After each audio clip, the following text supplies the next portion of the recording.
Election act में अगर ये पावर इलेक्शन कमीशन के पास मौजूद नहीं है तो फिर इसका मतलब क्या सियासी जमातें बस फिर उनको खुली छूट है, वो करवाएं इंट्रा पार्टी, नहीं करवाएं, कब करवाएं, मुद्दत गुजर जाए, तो ये तो फिर पार्टी किसी भी सियासी जमात को क्या कोई पूछने वाला नहीं है? अगर इलेक्शन कमीशन को ये इख्तियार हासिल नहीं है तो ये इख्तियार फिर किसके पास हैं?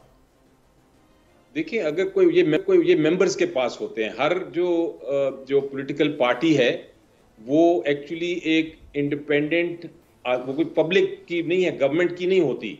वो आम लोग, आम शहरी सिटीजन्स बैठते हैं और वो फैसला करते हैं कि हमने पॉलिटिकल पार्टी बनानी है। 175 शायद पॉलिटिकल पार्टीज हैं पाकिस्तान में।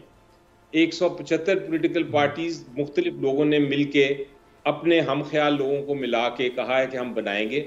वो उसके मेंबर्स हैं, वो उसका आइन बनाते हैं। और अगर किसी मेंबर्स को आपस में झगड़ा होगा, कोई आइन को नहीं फॉलो कर रहा है एक ग्रुप और दूसरा ग्रुप फॉलो कर रहा है, एक ग्रुप उसको इंट्रा पार्टी इलेक्शन नहीं करा रहा या दुरुस्त नहीं करा रहा और दूसरा चाहता है कि वो दुरुस्त हो, तो उसके लिए सिविल कोर्ट्स हैं। आपका बाकायदा ट्रायल होता है। ट्रायल के बाद ट्रायल कोर्ट फैसला करेगा कि उन दोनों ग्रुप्स में कौन सा दुरुस्त है, कौन सा नहीं है।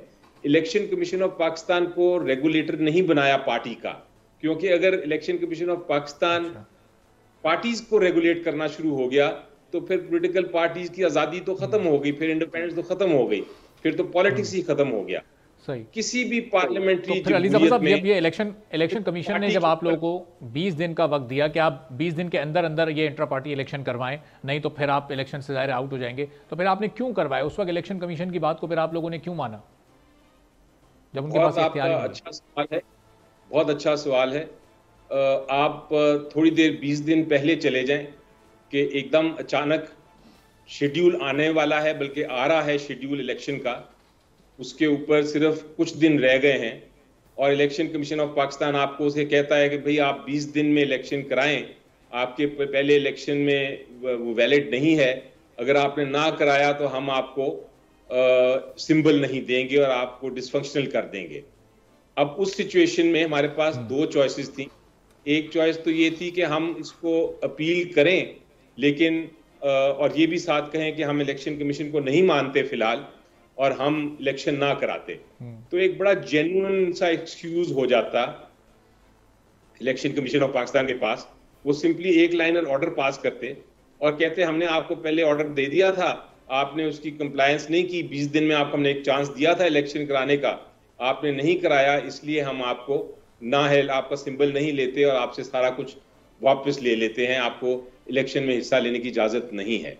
ये रिस्क हम लेने को तैयार नहीं थे, क्योंकि हमें ये खदशात थे कि इलेक्शन कमीशन ऑफ पाकिस्तान ये जरूर ऐसी बात करेगा।